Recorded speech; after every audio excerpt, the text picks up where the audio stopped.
ஒரு சில ஆக்ஷன் படங்கள் பண்ணியிருந்தாலும் தீனா அளவுக்கு ஒரு மாசான ஒரு ஹீரோவா தின்னுக்கு தின்னுக்கு தின்ன தின்னா அஜித் சாருக்கு அது ஒரு மாசான ஒரு ஷார்ட்டா இருக்கும். நம்மளும் அதை கூடவே நடந்து வரணும் போது கத்தியை வச்சுட்டு அப்படி நடந்து வரும். மகாநதி சங்கரன் தான் வந்து ஃபர்ஸ்ட் ஏய் தெல்ல இருக்கும்போது வாழ எடுக்கூடாது பட் அப்படி அந்த ஒரு சீன்ல தான் தலை இருக்கும் போது வாழ ஆடக்கூடாது தலை நீ ஆடு தலை. ஃபர்ஸ்ட் டைம் தியேட்டர்ல போய் பார்க்கும்போது நான் வந்து முதல்ல தீனால தான் ஃபைட் பண்றேன். ஃபர்ஸ்ட் ஷாட் அஜித் சாரை கத்தியில குத்தும் போது அதை முறுக்கி நெஞ்சில் அடிக்கிறாரு. கீழே வரும்போது டங்குன்னு சத்தம் கேட்டு அத்தை பாருங்க சொல்லி தள்ள பார்த்து ரீசெண்டா வந்து விடாமுயற்சியில ஒரு கிளிப் ஒன்று விட்டுருந்தேன், car accident.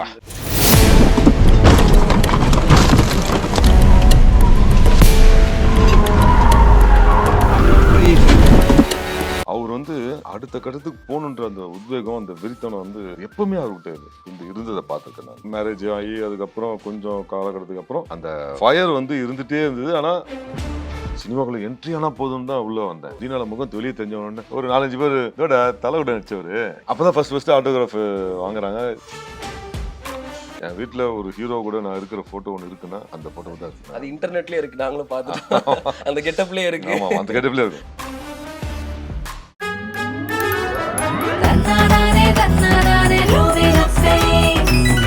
Red news viewers எல்லாருக்கும் வணக்கம், நமஸ்காரம், ஹாய் ஹலோ. நான் கௌதம். இன்னைக்கு இந்த conversation actor Sampath Ram sir கூட இருக்க போது. வணக்கம் சார். வணக்கம். ரெட் நியூஸ் நேயர்கள் அனைவருக்கும் என்னோட பணிவான வணக்கம். நீங்க நிறைய இன்டர்வியூல சொல்லியிருக்கீங்க, தீனா படம் வந்து எனக்கு ஒரு மாறுதலை கொடுத்துச்சு, ஒரு சினிமால ஒரு ஆரம்பத்தை கொடுத்துச்சு அப்படிங்கிற மாதிரி சொன்னீங்க. முகத்தை முதல்ல வெளியே காமிச்சது தீனா படம் அப்படிங்கிற மாதிரி நீங்க சொல்லியிருக்கீங்க. அஜித் சார் கூட நடிச்சது. அஜித் சாருக்கு பர்த்டே, உழைப்பாளர் தினம், தீனா ரீ ரிலீஸ். உங்களுக்கு ஒரு ஃபர்ஸ்ட் படம் ரிலீஸ் ஆகிற ஒரு அனுபவம் வந்து நாளைக்கும் கிடைக்கும் நினைக்கிறேன் இல்லையா சார்?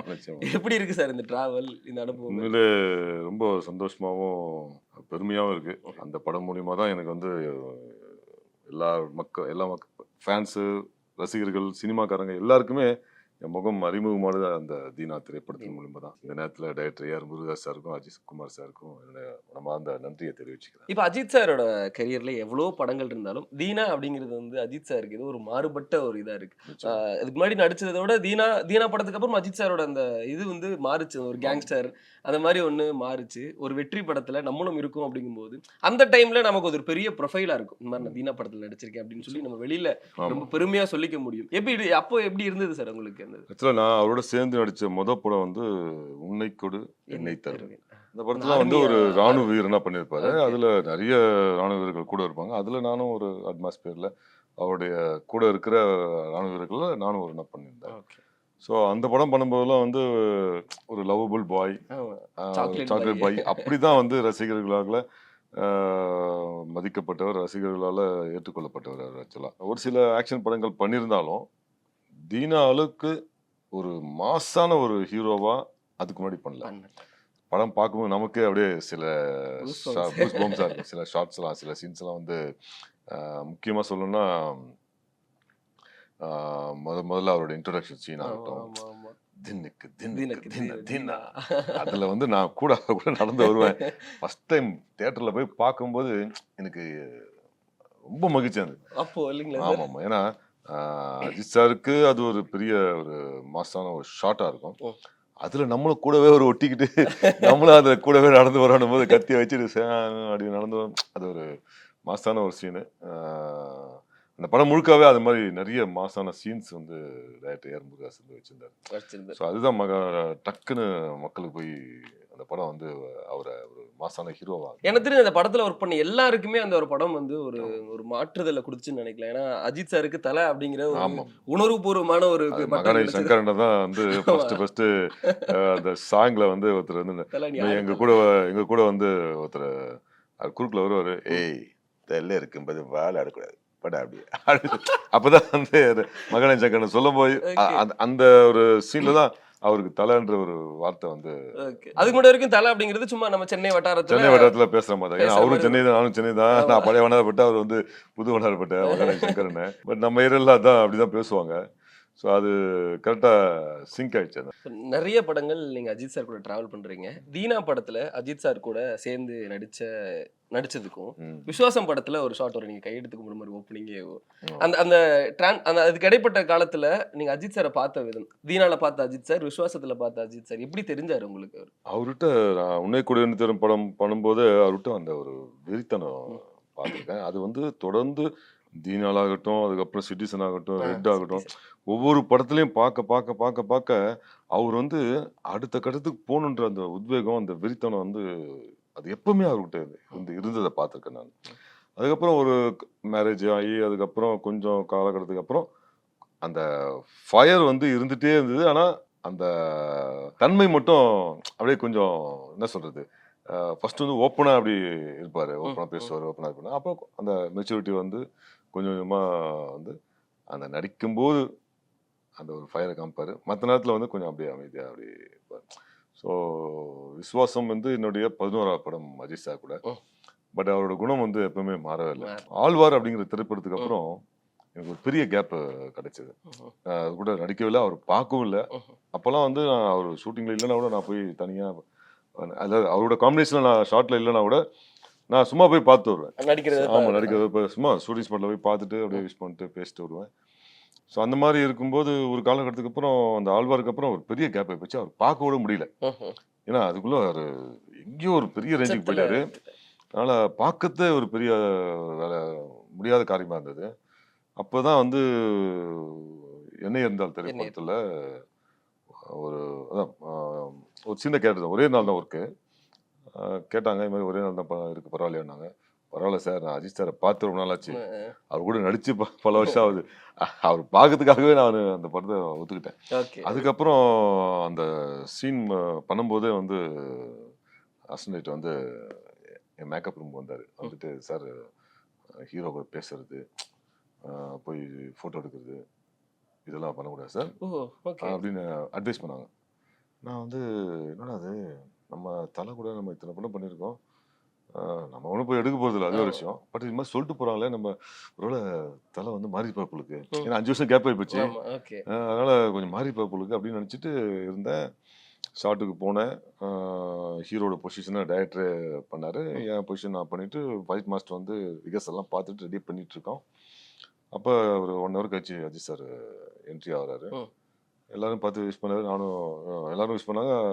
நானும் ஹலோ சார், சார் சார் வணக்கம் சார் பார்த்தோன்னா, ஹலோ சம்பச்சி எப்படி இருக்கீங்க அப்படின்னு சொல்லிட்டு நேராக வந்து ஏன் இவர் வந்து பேசக்கூடாது, ஃபோட்டோ எடுக்கக்கூடாது அப்படி இப்படின்னு சொன்ன அசிஸ்டன்ட் வந்து எனக்கு உண்மையிலேயே சரி என்னன்னா அது நம்ம தலை மாறி பார்ப்புளுக்கு அப்படின்னு நினச்சா, அவர் வந்து ஹக் பண்ண உடனே எனக்கு கண்ணில் ஆனந்த கண்ணி தான் வந்துச்சு. ஏன்னா ஒரு செகண்ட் நம்ம தப்பா நினைச்சிட்டுமே தலைய அப்படின்னு அதே புன்முறுவலோட, அதே அன்போட, அதே நட்போட வந்து 2 நிமிஷம் என்கிட்ட பேசிட்டு தான் அப்புறம் ஷாட்டுக்கு போனார். அதுக்கு எனக்கு அது வந்து ரொம்ப பெருமையாகவும் சந்தோஷமாகவும் வந்தது அந்த டைமில். அதுக்கப்புறம் ஒரு 2-3 இயர்ஸ் கேப்புக்கு அப்புறம் ஒரு 3-4 இயர்ஸ் இருக்கும் நினைக்கிறேன் விஸ்வாசம். அது வந்து புனேல ஷூட்டிங்கு. அங்கேயும் அதே மாதிரி தான், அந்த பார்த்தோன்னே வந்து ஹக் பண்ணிவிட்டு எப்படி இருக்கீங்க எல்லாம் கேட்டுட்டு பேசிட்டு ஒரு 2 நிமிஷம் அப்புறம் தான் போகிறேன். ஸோ நம்மளுடைய இத்தனோட அந்த கலை பயணம், அவர் கூட நான் நடித்தது எல்லாமே யோசித்து பார்க்கும்போது அவர் இன்னும் அது மாறவே இல்லை, அவரோட குணம் மாறவே இல்லை. அந்த நட்புக்கு அது வந்து சார் ஸ்டண்ட், நீங்க ஒரு ஃபைட்டர் அப்படிங்கிறதுனால அஜித் சார் ஆக்சுவலி ஒரு சின்ன திருத்தம், நான் I'm not a fighter. Actually அது வந்து பெரிய வேலை, ரிஸ்கியான வேலை. நான் வந்து முதல்ல தீனால தான் ஃபைட் பண்ணுறேன். ஃபஸ்ட்டு ஷாட்டு அஜித் சாரை கத்தியில் குத்தும்போது நான் அந்த ஃபஸ்ட்டு மகாநதி சங்கர் வந்து ஃபைட் பண்ணுவார். அடுத்து நான் வந்து அந்த ஷாட்டுக்கு வந்து பண்ணுவேன். அந்த ஃபைட்டுக்கு முன்னாடி ரிஹர்சல் பார்க்கும்போது மாஸ்டர் வந்து சூப்பர் சுப்பையா மாஸ்டர், யாருக்கு கம்பெனி ஆர்டிஸ்ட்லாம், அப்போல்லாம் கம்பெனி ஆர்டிஸ்ட் நாங்களாம், கம்பெனி ஆர்டிஸ்ட்லாம் யாருப்பா ஃபைட் தெரியும்னாரு. நான் ஃபஸ்ட்டு கை தூக்கிட்டு எனக்கு தெரியும் மாஸ்டர், எனக்கு தெரியாது. சரி அந்த பிட்டு வந்து எனக்கு ப்ராக்டிஸ் பண்ணாங்க. ப்ராக்டிஸ் பண்ணிட்டு அஜித் சாரோட போய் கை இப்படி ஓங்குவேன், அதை முறுக்கி நெஞ்சில் அடிக்கணும். ஷாட்டு ஃபஸ்ட் ஷாட் போது நெஞ்சில் அடிக்கிறாரு, ரெயின் எஃபெக்ட்டு, பயங்கர சத்தம். கீழே வரும்போது டங்குன்னு சத்தம் கட்டுது. உடனே அப்போல்லாம் ஃபிலிம் லோல் ஓடிட்டு இருக்கு. உடனே என்னை வந்து தூக்கி என்ன சென்னை இல்லை சார், இல்லை சார் ஒன்றும் இல்லை டங்குன்னு தேங்காய் உடைக்காம சத்தம் கட்டுது பாருங்க, ரத்தத்தை பாருங்க சொல்லி தலையில் பார்த்தா இல்லை சார் ஒன்றும் இல்லை பஸ் ஃபைட் தெரியுமா, அப்போ பொய் சொல்ல வரும்ல, இல்லை சார் தெரியாது சார் ஃபைட் கத்துக்குங்க, அப்பதான் உங்களுக்கும் நல்லது, எதுக்கு நடிக்கிற ஆர்டிஸ்டுக்கும் நல்லது, அதெல்லாம் ஃபைட் கத்துக்குங்க அப்படின்னாரு. அதுக்கப்புறம் தான் வந்து ஒய்எம்சியில் பாண்டிய மாஸ்டர்கிட்ட போய் ஃபைட் கத்துக்கினேன். Okay okay. ஸோ சினிமால சண்டை சம்பந்தப்பட்ட காட்சிகள் வரும்போது நான் வில்லனுக்கு அடியாளாவோ ஹீரோவுக்கு அடியாளாவோ ஆமா. நடிக்கும்போது அந்த காட்சி வரும்போது அந்த ஃபைட் பண்றதுக்காக போய் கத்துக்கிட்டேன். அதை வச்சு இப்போ வரைக்கும் வந்து ஃபைட் பண்ணிட்டு இருக்கேன். அவ்வளவுதானே ஒழிய நான் வந்து ஃபைட்டு கிடையாது. ஆனா அது வந்து பெரிய ரிஸ்கான ஜாப். ஆமா. நிறைய பேர் வந்து ஃபைட் மாஸ்டர் ஃபைட்டர் நினைச்சிட்டு இருக்காங்க. பட் ஃபார்ச்சுனேட்லி ஆர் அன்ஃபார்ச்சுனேட்லி நான் நிறைய படங்கள்ல இந்த மாதிரி வில்லனுக்கு அடியாளா ஹீரோக்கு அடியாளா பண்ணும்போது நிறைய காட்சிகளில் சண்டை காட்சிகள் நடிச்சதுனால நான் வந்து ஒரு ஃபைட் நினைச்சிருக்காங்க, அதை திருத்திக்கிறேன். Okay okay okay. இந்த இந்த ஸ்டண்ட்ல வந்து அஜித் சாருக்கு ரொம்ப இன்வால்வ் ஆகி நடிப்பாங்க. இப்போ ரீசெண்டா வந்து விடாமுயற்சியில ஒரு கிளிப் ஒன்று விட்டுருந்தாங்க, கார் ஐயோ, ஆக்சிடென்ட் இதுல. அந்த ரிஸ்க் அது எப்படி சார் எடுக்கிறாங்க அந்த இது? ஏன்னா யோசிக்கிறதுக்கே ரொம்ப பயம் வரும். அது நமக்கே பார்க்க வர நமக்கே ஒரு பயம் வருது. ஆமா ஆமா. அவர் வந்து உண்மையிலே ஹேட்ஸ் ஆஃப் டு ஹிம். அதை பார்க்கும்போது நானும் ரொம்ப அதிர்ச்சிக்குள்ளான ஆயிட்டேன். ஏன்னா இவ்வளவு ரிஸ்க் எடுக்கணுமா? இன்வால்வ்மெண்ட். அந்த இன்வால்மெண்ட்டு, அதான் எந்த ஒரு சீனாக இருந்தாலும் சரி, எந்த ஒரு ஃபைட்டாக இருந்தாலும் சரி, அவரே பண்ணணுன்ற ஒரு இன்வால்மெண்ட்டு,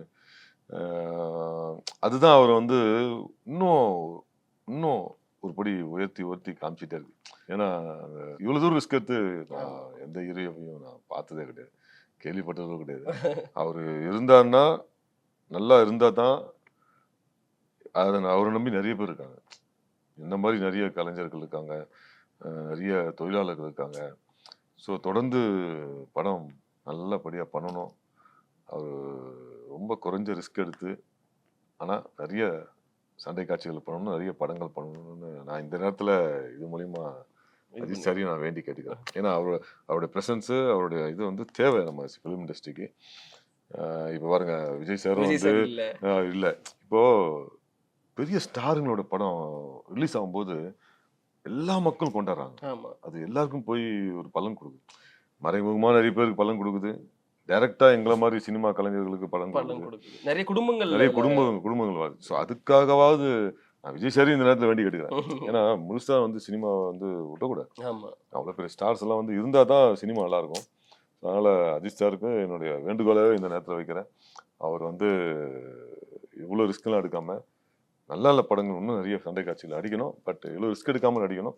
நிறைய படங்கள் வருஷத்துக்கு 2 படமாவது கொடுக்கணும்னு நான் அஜித் சார் நாங்களும் அதான் சார் கேட்டுட்டு இருக்கோம். எனக்குலாம் ஆச்சரியம், எப்படி ஒரு மனுஷன் முதுகுல 16 ஆபரேஷனுக்கு மேல பண்ணிருக்காங்க. ஏகப்பட்ட அதுக்கெல்லாம் நிறைய அந்த ரிஸ்க் எடுத்துட்டு தான் இருக்காரு. அதுதாங்க அவருக்கும் நான் அதே தான் சொல்றேன். அதுதான் அவரோட எண்ணமா இருக்கும். சினிமா மேல வச்சிருக்க காதல், ரசிகர்கள் அவர் மேல வச்சிருக்க காதல், அதை பார்த்துட்டு அந்த ரசிகர்கள் வந்து பரவசம் அடைகிறான்ல, அது ஒரிஜினலா தலையா பண்ணாரு, அஜித் சாரே பண்ணாரு அந்த ஷாட் அப்படின்னு நினைக்கும் போது அவனுக்கு ஒரு உணர்ச்சி வரும் பாருங்க.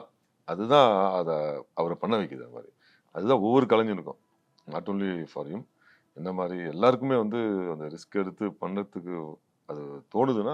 சார் எனக்கு தெரிஞ்சு தீனா படம் ஷூட்டிங் அப்போலாம் அஜித் சார் பேச்சுலர் அப்படின்னு நினைக்கிறேன். பேச்சுலர் அப்படினால ஒரு மாதிரி துருத்துருன்னு இருப்பாங்க. எப்படி சார் இருக்கும் செட்டில்? எப்படி சார் இருக்கும்? அப்போலாம் ரொம்ப துருதுருன்னு இருப்பாரு. சிட்டிசன் பண்றப்ப எல்லாம் பயங்கர வெறித்தனமா இருக்கும். அந்த பிளாஷ்பேக்ல அந்த மீனவரா நடிச்சிருப்பாரு, அத்திப்பட்டியில. அப்பெல்லாம் ரொம்ப சீரியஸா இருப்பாரு. எனி டைம் அந்த மூட்லயே தான் இருப்பாரு, அந்த கேரக்டர் மூட்லயே தான் இருப்பாரு. டைலாக் ஒரு வாட்டி மிஸ் ஆச்சுன்னா கூட கேமராமேன் இது டைரக்டர் வந்து சொல்லுவார், சார் சரவண சுப்பையா சார் ஒன்றும் ப்ராம்ப்டிங் பண்ணிங்க சார் அப்படின்னு அப்படின்னு சொல்லிட்டு வெறித்தனமா எவ்வளோ பெரிய டைலாக் இருந்தாலும் சரி, 2 டேக் ஆனாலும் பரவாயில்ல, நானே தான் பேசி நடிப்பேன் அப்படின்னு சொல்லிட்டு வெறித்தனமா பேசுவார், நடிப்பார். இப்போ வரைக்கும் என்னோட ஃபேவரட் படம் சிட்டிசன் தான் சார். ஆமாம், அப்புறம் தான் சார் அது. ஆமாம். இன்னொரு விஷயம் என்னன்னா, சிட்டிசன் பண்ணும்போது எல்லா ஷூட்டிங்லாம் லாஸ்ட் டே முடியுது. எல்லா ஜூனியர் ஆர்டிஸ்ட்டு நிறைய பேர் வந்து சார் உங்களோட ஸ்டில் எடுக்கணும்னு கேட்டே இருப்பாங்க. ஒரு நாள் லாஸ்ட் டே ஷூட்டிங் முடியும் போது என்னைய தான் கூப்பிட்டாரு, ஸ்டில் ஃபோட்டோகிராஃபர் வர சொல்லுங்கன்னாரு. ஸ்டில் ஃபோட்டோகிராஃபர் கூப்பிட்டு வந்து ஒரு எல்லாம் கிட்டத்தட்ட ஒரு 100 பேர் இருப்பாங்க. ஆமாம், 100 பேருக்கு மேலே இருப்பாங்க. எல்லாரும் கூடவும் வந்து பொறுமையாக ஸ்டில் எடுத்துட்டு, சம்பத் இதை வந்து பிரிண்ட் போட்டு, அப்போல்லாம் பிரிண்ட் தான் பண்ணணும், ஃபோட்டோ வந்து பிரிண்ட் தான் பண்ணணும், பிரிண்ட் போட்டு எல்லாருக்கும் கொடுத்துருங்க அப்படின்னு சொல்லி மேனேஜர் கூப்பிட்டு சம்பத்துக்கு வந்து கேஷ் கொடுங்க, போயிட்டு பிரிண்ட் போட்டு கொடுக்க வேண்டியது உங்க வேலை அப்படின்னு சொல்லிட்டு எங்கிட்ட பொறுப்பாக போயிட்டாரு. நான் போய் பிரிண்ட் போட்டு எல்லா ஜூனியர் ஆர்டிஸ்டுக்கும் நான் வந்து போய் சேர்த்து, அதை போய் சேர்த்துட்டு, அப்போ அப்போல்லாம் வந்து ஒரு ஃபிலிம் ரோலுக்கு ஒரு ஃபோட்டோ ஃப்ரேம் ஒன்று ஃப்ரீயாக தருவாங்க. ஓகே. ஸோ என்னோட ஃபோட்டோ வந்து இவ்வளோ பெருசாக ம். ஃப்ரேம் போட்டு என் வீட்டில் ஒரு ஹீரோ கூட நான் இருக்கிற ஃபோட்டோ ஒன்று இருக்குன்னா அந்த ஃபோட்டோ தான் இருக்கு. அஜித் சார் கூட இந்த சிட்டிசன் ஃபோட்டோ தான்.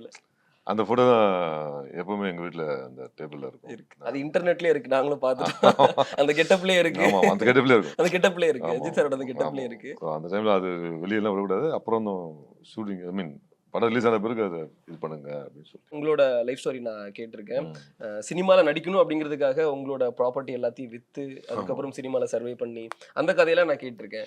ஸோ இந்த மாதிரி இப்போ அஜித் சார் அந்த ஸ்டண்ட்ல வந்து இன்வால்வ் ஆகி நடிக்கிறது சினிமா என்ன சார் கொடுக்குது? ஒரு மாதிரி அதிகமா காதல் வைக்கிறீங்க ஒரு மாதிரி. இல்லை என்னன்னா நான் சொன்னேன் இல்லையா, நான் ஒரு அட்மாஸ்பியர் ஆர்டிஸ்டை தான் முதல்வன் படத்தில் அறிமுகமாகி ம். ஒரு கிட்டத்தட்ட ஒரு 15-20 படம் மேலே நடிச்சு முடிச்சு அதுக்கப்புறம் தீனாங்கிற திரைப்படம் மூலியமாக தான் என் முகம் வெளியே தெரிய ஆரம்பிச்சு. ம்.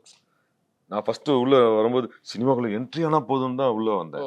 அதுக்கப்புறம் தீனால முகம் வெளியே தெரிஞ்ச உடனே சரி நல்ல அப்போ அந்த படம் ரிலீஸ் ஆகி ஒரு வாரத்தில் நான் வந்து டீனரில் என் புல்லட்டில் ஹெல்மெட் மாட்டிட்டு போயிட்டு இருக்கும்போது ஒரு 4-5 பேர் நிப்பாட்டுனாங்க.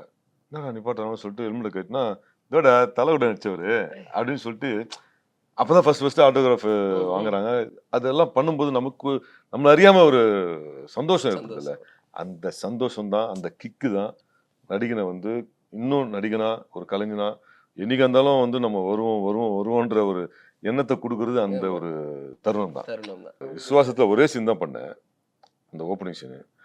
அதை பார்த்தவங்க என்னை எத்தனை இடத்துல பார்த்து பாராட்டியிருக்காங்க. ஒரு சீன் தான் பண்ணேன் சார், சூப்பரா இருந்துச்சு சார். அப்படி அலப்புற பண்ணுவீங்க, தலையை பார்த்தோன்னே கையெழுத்து இப்படி கும்பிடு பார்த்தீங்களா, சூப்பரா இருந்துச்சு அப்படின்னு சொல்லி நிறைய பேர் என்னை வந்து பாராட்டியிருக்காங்க.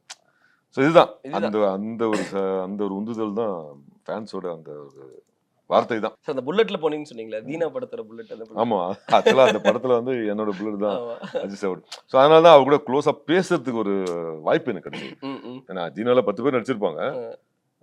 அந்த புல்லட்டை வந்து ஒரு வாட்டி அந்த டேக்கப்பில் ஷார்ட் தேவைப்படும் போது நான் தான் போய் அவர்கிட்ட கொடுப்பேன், ஸ்டார்ட் பண்ணி கொடுப்பேன். அப்புறம் இப்போ ஓடிட்டு வருவார், நான் தான் வாங்கி. ஸோ அதனால அவர் கிட்ட நெருங்கிறதுக்கு எனக்கு ஒரு வாய்ப்பாக அமைஞ்சது அந்த புல்லட் விஷயனால. அன்ஃபார்ச்சுனேட்லி அந்த புல்லட்டை நானே விற்க வேண்டிய ஒரு 6-7 இயர்ஸ்க்கு அப்புறம் அதை விற்க வேண்டிய ஒரு கட்டாயம் ஆயிடுச்சு. இப்போ சம்பத் சார் சினிமா பயணம் எப்படி போயிட்டு இருக்குங்க சார்? கடைசியாக சலாரில் பார்த்தோம், ஒரு நல்ல ஆண்டவன் அருளால நல்லபடியாக போயிட்டு இருக்கு. இப்போ தெலுங்குலையும் பாலகிருஷ்ணா சார் கூட ஒரு படம் நடிச்சிட்டு இருக்கேன். அவருக்கு ரைட் ஹேண்டா பண்ணிட்டு இருக்கேன். எப்படி அஜித் சார் கூட பண்ணணும், அவருக்கு இதுல வந்து ரைட் ஹேண்டா பண்ணிட்டு இருக்கேன். ஒரு நல்ல விஷயம். சலார் முக்கியமா விக்ரமுக்கு அப்புறம் தான் சலார் பண்ணேன். அதுக்கப்புறம் தெலுங்குலையும் நல்ல நல்ல வாய்ப்புகள். இப்போ 3 படம், ஒரு படம் 2 படம் இல்லைன்னா தெலுங்குல பண்றேன். கன்னடத்துலயும் ஒரு படம் வந்து 3 லீட் கேரக்டர்ல நானும் ஒரு லீடா பண்ணிட்டு இருக்கேன். மலையாளத்துல மாளிகைப்புறம்னு ஒரு படம் விக்ரம் பார்த்து தான் கூப்பிட்டாங்க. அந்த படத்தை மெயின் வில்லனா பண்ணி அது சூப்பர் டூப்பர் ஹிட் ஆகி அதுக்கப்புறம் ஒரு 4 படம் மலையாளத்துல பண்ணிட்டு இருக்கேன். தமிழ்லயும் வந்து நல்ல கேரக்டர்ஸ்க்காக வெயிட் பண்ணி இப்போ Ranjith sir ப்ரொடக்ஷன்ல GV Prakash Kumar sir hero பண்ற படத்துல நான் ஒரு முக்கியமான கதாபாத்திரத்துல. ரஞ்சித் சார் உங்களுக்கு ஒரு சின்ன கனெக்ஷன் இருக்கு. அவரு கபாலில ஒரு அருமையான வாய்ப்பு கொடுத்தாரு. அதுக்கப்புறம் அவரோட படங்கள் இப்ப தங்கலானும் பண்ணியிருக்கேன், ரிலீஸ் ஆக போகுது. அதுக்கு முன்னாடி சார்பட்ட பரம்பரையில் இப்போ ஒரே சீனாக இருந்தாலும் ஓப்பனிங் சீன் கொடுத்தாரு. இப்போ அவரோட ப்ரொடக்ஷனில் ஒரு வாய்ப்பு கொடுத்துருக்காரு. ஸோ அப்படியே அவரோட கூட நம்மளோட பயணம் தொடர்ந்துகிட்டு இருக்கு. ஸோ 4 லாங்குவேஜ்லையுமே அப்படியே பண்ணிட்டு போயிட்டு இருக்கு. லோகேஷ் கனகராஜ் அவர்களோட அனுபவம், ஏன்னா அவர்கிட்ட ஒரு காலேஜ்ல வந்து ஒரு ஸ்டூடெண்ட் கேள்வி கேட்கறாங்க, விஜய் சார் வச்சு பண்ணிட்டீங்க, கமல் சார் வச்சு விக்ரம் ரீமேக் பண்ணிட்டீங்க, இது பண்ணிட்டீங்க, அஜித் சாருக்கு என்ன பண்ண போறீங்க அப்படின்னு கேட்கும்போது நான் தீனா படத்தை அதே மாதிரி ஒரு கேங்ஸ்டர் ஃபிலிம் அஜித் சார் மாதிரி ஒரு பதில் சொல்லியிருப்பாரு. நீங்களும் ஒர்க் பண்ணிருக்கீங்க. அவரோட தாட் மென்டாலிட்டி எல்லாம் எப்படி சார் இருக்கு? அவரு ஒரு சைலண்ட் கில்லர் மாதிரி தான் இருப்பாரு. ஆள் பார்த்தா சைலண்டா தான் இருப்பாரு. ஸ்டூடியோ ஸ்பாட்ல ரொம்ப அலப்பறை பண்றது அப்படி இப்படி சத்தம் அதெல்லாம் எதுவுமே கிடையாது. ஆனா அவரோட அசிஸ்டன்ட்ஸ் எல்லாம் ரொம்ப சூப்பர். வெங்கின்னு ஒருத்தர் அசிஸ்டன்ட் டைரக்டர், ஒருத்தர் ஐ மீன் அசோசியேட் டைரக்டர் அப்படின்னு ஒரு நல்ல டீம் வச்சிருக்காரு. அவர் சொல்றத கரெக்டா சொல்றதுக்கு முன்னாடியே கரெக்டா செஞ்சு வச்சுருவாங்க. ஸோ அதனால ரொம்ப பரபரன்னு இருக்கும். ஆனா அவர் வந்து சைலண்டா தான் இருப்பாரு. ஸோ அந்த மாதிரி அவர் கிட்ட வந்து சொல்லும் போது அவர் ரொம்ப சீரியஸாவே இருப்பாரு. என்ன பண்ண போறோங்கிறது ரொம்ப தெளிவா இருப்பாரு. ஆமா, அந்த மூட்லயே இருப்பாரு. என்ன பண்ண போறோங்கிறது தெளிவா இருப்பாரு. இதுதான் இதான்னு சொல்லி கரெக்டாக ஒரு ஆர்டிஸ்ட்டுக்கும் இதுதான் அப்படின்னு சொல்லி நடிக்க வச்சு வேலை வாங்கிடுவார் அழகா. எனக்கு வந்து ஒரு லுக் அப்படியே மெயின்டைன் பண்ணிட்டுருப்பேன் அதில். என்னை வந்து ரொம்ப அப்படி இப்படின்னு நடிக்காமல் அப்படியே சைலண்ட்டாக செட்டில்டாக பண்ணுங்க போதும். தாடிலாம் வச்சுட்டு அந்த பெர்ஃபார்மன்ஸும் சரி ரொம்ப அலப்பறை பண்ணுற மாதிரிலாம் இருக்குது. அப்படியே செட்டில்டாக லுக்கு கூட அப்படியே ஒரு ஒரு ரிஜிட்டான ஒரு லுக்கு. ஸோ அப்படி தான் அதில் வந்து பண்ண வச்சுருந்தாரு. அந்த இன்டர் பிளாக்ல பார்த்தீங்கன்னா அந்த ஃபைட்டில் கூட வந்து அந்த சீன் ஆக்சுவலாக வந்து ஒரு சின்ன டைலாக் மட்டும் கட் ஆயிடுச்சு. அதெல்லாம் வந்து அழகாக சொல்லி வேலை பண்ணார். கமல் சார் முகத்தை மூடிட்டு வருவாங்க இல்லையா, அப்போ நாங்களாம் வந்து இறங்குவோம் காரில். இறங்கிட்டு நான் ஃபோன் பண்ணி அதான் தம்பிக்கிட்ட கேட்பேன், இது விஜய் சேதுபதி கேட்பேன், ஒருத்தன் முகமூடி போட்டிருக்கான், ஒருத்தன் கழுத்தில் கம்பியை மாட்டிருக்கான், யாரடா தூக்கணும் அப்படின்னு சொல்லிட்டு கேட்பேன். அது அழகாக என்னை சொல்லி வேலை வாங்கினார். அன்ஃபார்ச்சுனேட்லி அந்த ஷார்ட் கட் ஆகி போச்சு. ஸோ அவர் வந்து அடுத்த பரிமாணத்துக்கு தமிழ் சினிமாவை கொண்டு போயிருக்கான்னு தான் சொல்லணும். ஒரு ஆக்ஷன் வந்து இப்படியும் பண்ணலாம். ஏன்னா விக்ரம்லாம் அவ்வளோ ஃப்ரேம் டு ஃப்ரேம் வந்து எனக்கு அவ்வளோ இன்ட்ரெஸ்டிங்கா ஒரு மாதிரி செதுக்கிருக்கு. ஆமாம், செதுக்கிருக்கு, அப்படி செதுக்கிருக்கு. உண்மையிலே அவர் கூட நடிச்சது ரொம்ப சந்தோஷமா இருக்கு. அடுத்து சூப்பர் ஸ்டார் படம், அதையும் வந்து செதுக்குவாரு, சூப்பர் ஸ்டாரை வேற லெவலுக்கு கொண்டு போய் காமிப்பாருன்னு நான் நம்புறேன். எல்லா பெரிய ஹீரோக்குள்ளேயும் நினைச்சுக்கிட்டு இருக்கிறாங்க. ஆமாம், எதிர்பார்த்துக்கிட்டு இருக்கோம். கூடிய சீக்கிரம் அதில் அஜித் சார் வந்துட்டாங்க அப்படின்னு ரொம்ப சந்தோஷமா இருக்குன்னு நினைக்கிறேன். கண்டிப்பா வருவார். நானும் அந்த படத்துல நடிக்கணும்ன்ற அவர் நீங்க இப்போ சொல்லும்போது தீனா பண்ணாருன்னா கண்டிப்பா நம்ம இருக்கோம்டா அப்படின்னு ஒரு கான்ஃபிடென்ட்டோட இருக்கேன். பார்ப்போம். அடுத்து எப்போ sir Ajith sir? Ajith sir கூட இந்த படம் கூட ட்ரை பண்ணிட்டு இருக்கேன். ஆதித்ய ரவிச்சந்திரன் சார் டைரக்ஷன்ல.